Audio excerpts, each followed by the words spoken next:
खरंमुळे सांगतो, माझी शपथ खाऊन, मला दोनच लोक इमानदारीने काम करते मनापासून आपल्या देशात. एक मिलिटरीतला जवान, दुसरी खेड्यातली बाई. मनापासून काम करते इमानदारी, मनापासून. 16 घंटे काम करते हो बाई, 16 घंटे, सकाळी 5 ते रात्री 10. काय ते का मशीन आहे का साहेब? तसेच मिलिटरीतल्या लोकांचं जेवण पाहतो मी. काय तिथे टायमिंग नाही, सुट्टी नाही, काही घेणं नाही, देणं नाही, काही नाही. ती पोरगी कितवीला आहे? ती पलीकडली, ती कडीला बसलेली ताई पोरगी, तू अंगी ती घालून उभा राहा का ताई?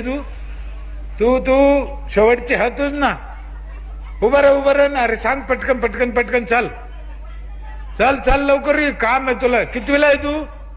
उभा राहा तिथेच, उभा राहा ना. कितवीला आहे? 7वीला आहे का? गणित येतं ना थोडं थोडं?